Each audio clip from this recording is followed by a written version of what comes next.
सब चीज़ों को छोड़कर अपने पैशन को फॉलो करना, क्या ये सही रास्ता है?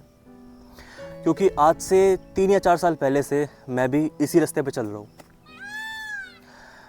आप में से काफ़ी लोग मुझे नहीं जानते होंगे या फिर कुछ लोगों ने मुझे शायद देखा हो।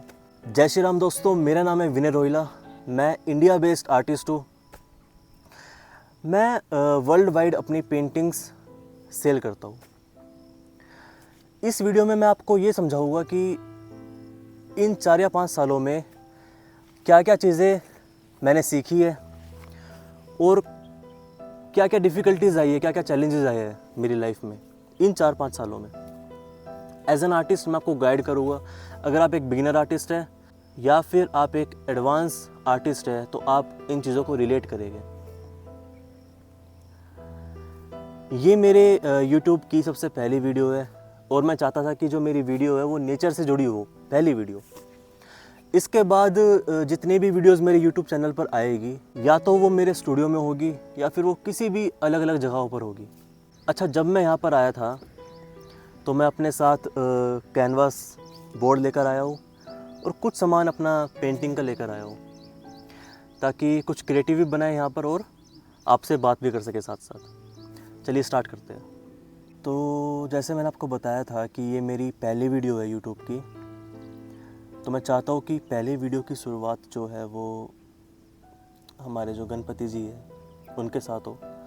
मैं उनका एक आर्ट वर्क बनाऊँगा छोटा सा, इसमें ज़्यादा डिटेलिंग नहीं करेंगे और साथ साथ मैं आपसे बातें भी करूँगा। चलिए, तो ये है कुछ आर्ट ब्रशेस, एक वाटर बॉटल स्प्रे और कुछ आर्ट सप्लाइज़ जैसे पैलेट या फिर कुछ एक्रेलिक पेंट्स। तो दोस्तों, ये जो कहानी है ये स्टार्ट होती है 2020 में, जब कोविड का टाइम था। मेरा आर्ट में पहले से ही इंटरेस्ट रहा है, लेकिन मुझे पता नहीं था कि इसकी स्टार्टिंग कैसे करनी है। तो मैंने काफ़ी इंटरनेशनल आर्टिस्ट को देखा, काफ़ी उनके यूट्यूब चैनल को फॉलो करा और क्या क्या मटेरियल्स होते हैं इन सब चीज़ों के बारे में जानने की कोशिश करी और मैंने रैंडमली अपना आर्ट का करियर स्टार्ट कर दिया। जब तक मुझे ये कंफर्म नहीं था कि मैं इसमें कुछ करियर बनाऊंगा या फिर मैं अपने जो आर्ट वर्क्स है वो इंस्टाग्राम पर पोस्ट करूँगा, मेरा ऐसा कोई भी प्लान नहीं था। लेकिन जब मैंने अपने आर्ट वर्क्स बनाना स्टार्ट करा और उनको अपने दोस्तों को दिखाया, अपने फैमिली मेम्बर्स को दिखाया, तो उन्होंने बोला कि यू शुड ट्राई इट, तुम्हें डालना चाहिए इंस्टाग्राम पर। तो मैंने एक रैंडम आईडी बनाई जिसका नाम था मैड मटेरियल्स। मैड मटेरियल्स के बारे में बाद में बात करेंगे कि मैंने ये नाम क्यों रखा। फिर मैं काफ़ी बड़े बड़े क्रिएटर से मिला, जैसे ईसा भाई, आशीष भाई और भुवन भाई। इन सब ने मुझे काफ़ी सिखाया कि इंस्टाग्राम की एल्गोरिदम क्या है या फिर हम आर्ट से पैसा कैसे कमा सकते हैं। फिर मैंने आर्ट को सीखना स्टार्ट करा, क्योंकि सीखना काफ़ी ज़्यादा इम्पोर्टेंट है और ये जो वर्ड है सीखना, ये आपको मेरे YouTube चैनल पर हमेशा सुनने को मिलने वाला है। अब बात करते हैं कुछ चैलेंजेस के बारे में जो मैंने फेस करे। सबसे बड़ा चैलेंज था सोसाइटी की सोच। लोग कहते थे कि आर्ट से क्या होगा, ये कोई रियल जॉब है क्या। ये सुन के काफ़ी लोगों को बुरा लगता होगा और मुझे भी लगता था जब मैं एक बिगिनर आर्टिस्ट था। लेकिन अगर मुझे अब कोई बोले कि क्या आर्ट एक रियल जॉब है, तो मैं कुछ भी नहीं बोलता हूँ, मैं बस उनको एक स्माइल दे देता हूँ। क्योंकि मैंने आर्ट के बारे में काफ़ी स्टडी करी है, काफ़ी पढ़ा है आर्ट के बारे में। और अगर आप भी एक आर्टिस्ट बनना चाहते हो तो आपको स्टडी करनी पड़ेगी आर्ट के बारे में। फॉर एग्जाम्पल, अगर मैं एलोन मस्क से बोलूँ कि भाई ये टेस्ला जैसी कोई कंपनी बनी नहीं सकती है, ऐसी कोई गाड़ी बनी नहीं सकती है जो बिना किसी ड्राइवर के चले, तो क्या वो मुझसे बहस करेगा? क्योंकि उसने उस चीज़ के बारे में काफ़ी पढ़ा है, काफ़ी स्टडी करी है, उसे पता है कि वो चीज़ें कैसे होगी और मुझे उसके बारे में कुछ भी नॉलेज नहीं है। तो क्या वो मुझसे मेरे वर्ड से डिमोटिवेट होगा या क्या उसको कुछ फ़र्क पड़ेगा? ऐसे ही आपको भी आर्ट के बारे में इतना पढ़ना है, इतना स्टडी करना है, इतना जानना है आर्ट के बारे में कि अगर आपको कोई भी थर्ड पर्सन आके बोले कि भाई ये कोई रियल जॉब नहीं है या फिर इससे कुछ नहीं होने वाला है, तो आपको उसको इग्नोर करना है और उनको एक स्माइल पास करनी है। और भी काफ़ी चैलेंजेस हैं, जैसे पेरेंट्स का सपोर्ट। मैं मानता हूँ कि पेरेंट्स का सपोर्ट होना काफ़ी इम्पोर्टेंट है, लेकिन अगर आपके पेरेंट्स चाहते हैं कि आप कुछ और काम करें, जैसे इंजीनियर, डॉक्टर, कुछ भी, तो आप उनकी बात मानो और जो वो चाहते हैं आप वो करो। लेकिन अगर आपका मन है कि आपको आर्टिस्ट भी बनना है, तो आप वो सब स्टडी करने के साथ साथ अपना आर्ट का प्रैक्टिस भी कर सकते हो। दिन में 30 मिनट निकालना कोई बड़ी बात नहीं है, और 30 मिनट की आर्ट प्रैक्टिस इनफ है।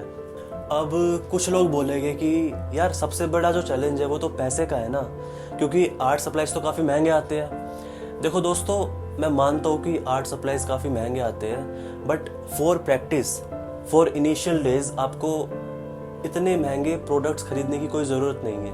मैं इसके लिए एक सेपरेट वीडियो बनाऊंगा कि आप एक कम पैसों में कैसे एक अच्छा सा अपना किट तैयार कर सकते हैं। अब मैं आपको एक बोनस टिप देता हूँ। देखो, आर्ट को समझने के लिए अगर आप एक बिगिनर आर्टिस्ट हो तो रैंडमली कुछ भी मत करो।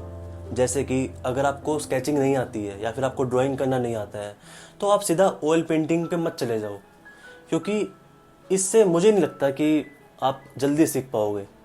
आपको हमेशा अपने बेसिक क्लियर करने ही पड़ेंगे। स्टार्टिंग में आपको अपनी आउटलाइनिंग्स पे, अपनी ड्राइंग पर ध्यान देना है, और जब आपको लगे कि हाँ मेरी जो ड्राइंग है, जो मेरी आउटलाइनिंग है, वो अच्छे से बनना स्टार्ट हो चुकी है, तब आप धीरे धीरे sketching, water colour, acrylic, oil painting, इन सब पर जा सकते हो।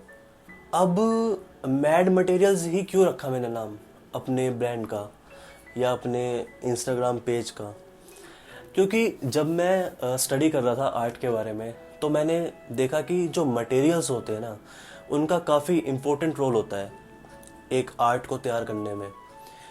उनसे एक लगाव हो जाता है। जब आप अपने सामान को लेकर आओगे ना अपने पास, तो आपको काफ़ी लगाव होगा उससे कि मैं इनको अपने पास रखूँ, इनको कोई और यूज़ ना करे। एक इमोशनल कनेक्शन बन जाएगा अपने आर्ट मटेरियल से, और आपका मन करेगा कि आप अलग अलग मीडियम यूज़ करें, आप क्रिएटिव कुछ भी यूज़ करना स्टार्ट कर दें, तो आप थोड़ा सा मैड हो जाओगे मटेरियल्स के लिए। इसलिए मैंने अपने ब्रांड का नाम रखा मैड मटेरियल्स, क्योंकि आर्ट के लिए थोड़ा सा पागल होना तो यार बनता है। देखो दोस्तों, काफ़ी सारे टॉपिक है बात करने के लिए, लेकिन मैं उन सब के लिए एक सेपरेट वीडियो बनाने वाला हूँ।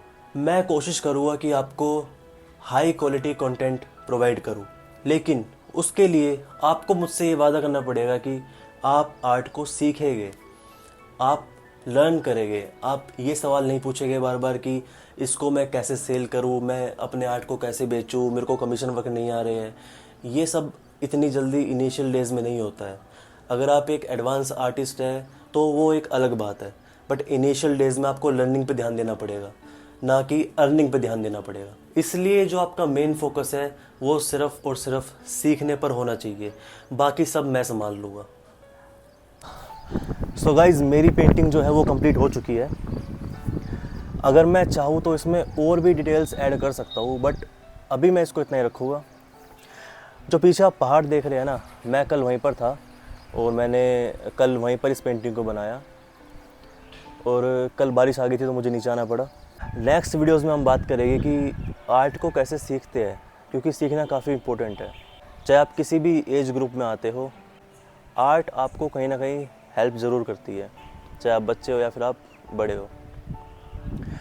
तो आर्ट को कैसे सीखते हैं, क्या टेक्निक्स होती है, नेक्स्ट वीडियोस में हम ये सब बातें करेंगे। तो अगर आप मुझसे जुड़ना चाहते हैं तो आप मुझे सब्सक्राइब कर सकते हैं। आई होप आपको ये वीडियो अच्छी लगी होगी। मिलते हैं जल्दी किसी और टॉपिक के साथ, किसी और नई वीडियो में। जब तक के लिए जय हिंद दोस्तों।